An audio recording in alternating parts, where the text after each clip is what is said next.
एक तू ही निरंकार। पद संख्या 169। लोहा होता झट में सोना, जो पारस छू जाता है। चंदन पास उगे जो बूटा, चंदन सा हो जाता है। देख के हंसते को खुश होता, जो भी बंदा रोता है।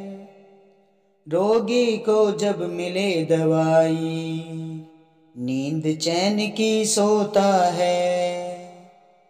मैले कपड़े का जो साबुन, सारा मल धो जाता है।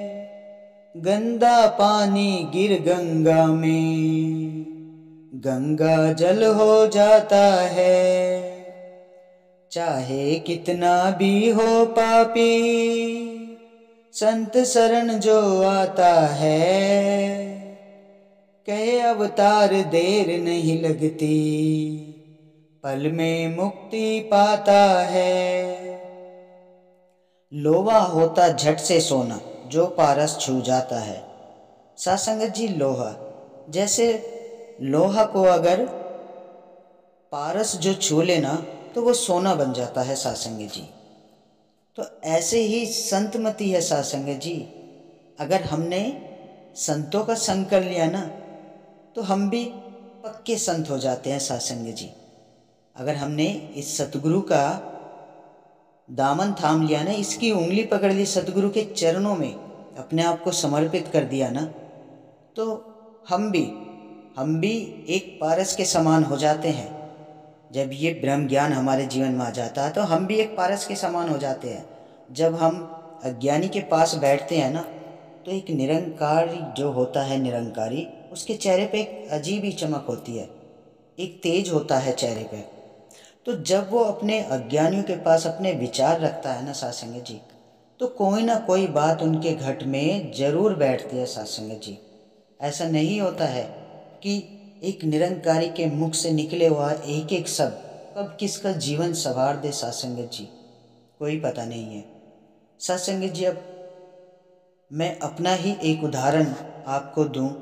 जब मैंने ज्ञान लिया था, तो मैंने ज्ञान लेने की इतनी कोशिश की थी, बहुत कोशिश की थी। हमारे घर में भी सबने ज्ञान ले रखा है।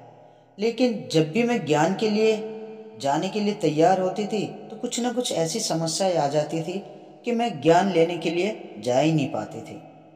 लेकिन सासंगत जी, मेरे को भी लगता था कि मेरी किस्मत में सतगुरु महाराज का संग है ही नहीं। एक बार क्या हुआ सासंगत जी, संगत चल रही थी यहीं पड़ोस में, तो हम संगत में जाते थे सिर्फ लंगर के लालच से। एक दो बार लंगर कर लिया हमने वहाँ पे, पड़ोस में हमारे ज्ञान ले रखा था, हमारी आंटी लगती थी, लंगर के लिए हमें बुला लेती थी। तो फिर हम सिर्फ लंगर के लालच में ही जाते थे वहाँ पे। फिर एक बार क्या हुआ कि वहाँ पे संत महात्मा आए हुए थे जो ज्ञान देते थे, तो उन्होंने हमें बुला लिया। अब मेरा मन इतना खुश हो गया ज्ञान के लिए कि मुझे आज ज्ञान मिल जाएगा। सुबह से शाम तक इतना खुश, इतना खुश, जल्दी जल्दी अपना काम किया, भाई मुझे संगत के समय पहुंचना है, 5 बजे वहाँ पे महात्मा आएंगे और वो ज्ञान देंगे। साथ संगत जी सारी तैयारी कर ली, संगत में भी चली गई। लेकिन जब संगत में गई तो फिर देखो क्या हुआ, महात्मा जी ही नहीं आए उस दिन। फिर मन उदास हो गया, फिर लगने लगा भी मुझे ज्ञान की प्राप्ति होगी ही नहीं। लेकिन जब फिर दोबारा संगत हुई, फिर महात्मा आए, तो मैंने भी क्या किया, अपना काम वाम फिर जल्दी से निपटा के सीधा संगत में। और उस दिन हमारे ऊपर इस सदगुरु महाराज की कृपा हुई, निरंकार की कृपा हुई, ब्रह्म ज्ञान हमारे जीवन में आ गया। मन बहुत खुश हुआ सत्संग जी, बहुत ही खुश हुआ। दासी का तो क्या था, दासी अकेली रहती है घर में, 25 गज का मकान है, ऊपर नीचे बना हुआ है। पहले दासी पूरे घर की लाइट जला के सोती थी जब ज्ञान नहीं लिया था। इतना डर लगता था, बहुत भय लगता था, कहीं अड़ोस पड़ोस में किसी की मृत्यु हो जाती थी, रात को वही चीज़ें दिमाग में घूमती थी, बहुत डर लगता था। लेकिन सत्संग जी, जब से ये निरंकार हमारे जीवन में आया है, ये प्रभु परमात्मा की हमें पहचान हुई है, अब मुझे बिल्कुल भी डर नहीं लगता। पहले मेरे घर की सारी लाइटें जली रहती है, और साथ संगत जी सच्चे पातशाह की कृपा से एक भी लाइट मेरे घर की नहीं जलती है। अकेले ही बेधड़क सोते हूँ। डर नाम की कोई भी चीज़ नहीं है डर नाम की।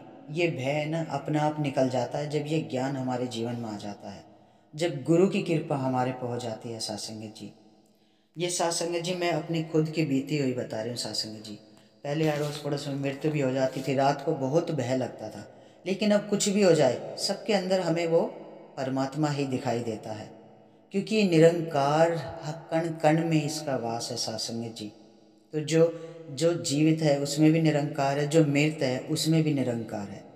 तो अब जब हमारे ऐसे भी कुछ हुआ तो हम हमेशा उसी नज़र से, निरंकार की नज़र से देखोगे तो आपको उसमें निरंकार ही दिखाई देगा। अगर निरंकार के कान से सुनोगे, सदगुरु महाराज के कान से सुनोगे, तो हमें उनकी मीठी वाणी ही सुनाई देगी। तो साथ संगत जी, देख के हंसते को खुश होता, जो भी बंदा रोता है। साथ संगत जी, ये प्रभु परमात्मा तो ऐसा है, जब गुरु जीवन में आ जाता है ना, कहते हैं ना, जो खुश होता है तो जो बंदा रोता है ना, उसे देख के वो भी खुश हो जाता है। ये प्रभु परमात्मा ऐसा है। रोगी जब मिले दवाई, नींद चैन की सोता है। भाई ये जब ये निरंकार हमारे जीवन में आ गया, हमारी हर रोग की दवाई हमें मिल गई, तो हम तो चैन की नींद सोएंगे। साथ संगत जी, जैसे मैले कपड़ों का साबुन सारा मैल धो देता है ना, ऐसे ही सतगुरु महाराज हमारे मन की मैल है ना, सारी धो देते हैं। गंदा पानी गिर गंगा में, गंगा जल हो जाता है। साथ संगत जी, जैसे कितना भी गंदा पानी हो, वो जब गंगा में गिरता है ना, तो वो भी गंगा जल ही कहलाता है, वो गंदा पानी नहीं रहता है। तो साथ संगत जी, सतगुरु महाराज तो ऐसे है ना, कितने से बड़े पापी से पापी भी इसके शरण में जाता है ना, उसके चरणों में शीश झुकाता है, उसका जीवन भी संवर जाता है, उसके सारे पाप धुल जाते हैं। साथ संगत जी, क्योंकि सतगुरु महाराज तो कभी किसी से तेर मेर करते ही नहीं है। उनकी नज़रों में तो सब एक समान है, कोई छोटा बड़ा नहीं, कोई ऊंच नीच नहीं, कोई जात पात का चक्कर नहीं। ये प्रभु परमात्मा तो ये तो एक है। ये कहता है, एक को जानो, एक को मानो, एक हो जाओ। साथ संगत जी, इस प्रभु परमात्मा ने तो कोई जात पात नहीं बनाई, ये तो इंसानों ने बनाई है ना। कोई हिंदू है, कोई मुस्लिम है, कोई सिख है, ईसाई है। जब ये ज्ञान हमारे जीवन में आ जाता है, तब इस बात का हमें एहसास होता है। तभी हमें लगता है, जब तक ज्ञान नहीं होता तब हमें ये चीज़ें महसूस होती है कि वो हिंदू है, मुस्लिम है, सिख है, ईसाई है, छोटा है, बड़ा है, ऊंच नीच का फ़र्क आता है। लेकिन जब ये ब्रह्म ज्ञान हमारे जीवन में आ जाता है, गंदा पानी गिर गंगा में, गंगा जल हो, जैसे ये गंदा पानी गंगा में गिर के गंगा जल हो जाता है ना, उस प्रकार ही मनुष्य सतगुरु महाराज के चरणों से मिलकर पावन हो जाता है। साथ संगत जी, वो उसे ये चीज़ें समझ आ जाती है, वो उसके अंदर फिर वो तेर मेर नहीं रहती है। साथ संगत जी, वो इन चीज़ों से बिल्कुल दूर हो जाता है। अब जात पात की जो बात है, तो आप एक चीज़ बताइए साथ संगत जी, हिंदू को खड़ा कर लो, मुस्लिम को, सिख को, ईसाई को, सबका खड़ा कर लो, और खून तो सबका एक ही है ना। खून तो अगर किसी की उंगली कटेगी तो खून तो लाल ही है ना सबके, किसी का काला पीला हरा, खून का रंग तो अलग नहीं है। तो साथ संग ये फिर ये जात पात क्यों? तो इसका ज्ञान तभी तो होता है जब ये ज्ञान हमारे जीवन में आ जाता है। जिसने ज्ञान की प्राप्ति कर ली, वो उनको इस चीज़ के बारे में पता चल जाता है। उन सतगुरु महाराज की नज़रों में सब एक समान है, कोई छोटा बड़ा नहीं, कोई जात पात नहीं। ऐसी जब हमारे जीवन में ये ज्ञान आ जाता है, तो हमें अच्छे बुरे का, हर चीज़ का एहसास हो जाता है। साथ संगत जी, चाहे कितना भी पापी हो, संत शरण की जो आता है। साथ संगत जी, चाहे कितने बड़े से बड़ा पापी हो, हत्यारा हो, कोई भी हो, लेकिन जो इस संत की शरण में जो आ गया ना, तो उसका जीवन भी संवर जाता है, उसके सारे पाप धुल जाते हैं। साथ संगत जी, कहे अवतार देर नहीं लगती, पल में मुक्ति पाता है। साथ संगत जी, फिर बिल्कुल भी देर नहीं लगती है, वो अपने पापों से तुरंत मुक्ति पा जाता है, क्योंकि वो इस निरंकार की शरण में आ जाता है, उसे इस निराकार की पहचान हो जाती है।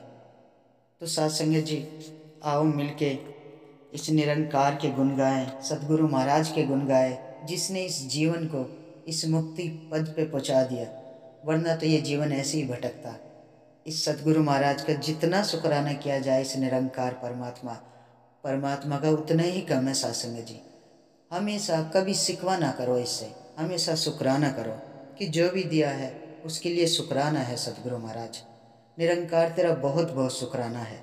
और जो दुख दुख देने वाला भी यही है, और दुख मिटाने वाला भी यही है, दर्द भी यही है, दवा भी यही है। तो आओ साथ संगत जी मिलके इस हरि का गुणगान करें और इस सत्य के पद पे चलते हुए अपने जीवन को निखारते हुए इस रोशनी की तरफ बढ़ते चले जाए। साथ संगत जी बड़े प्यार और सत्कार से कहना, धन निरंकार जी।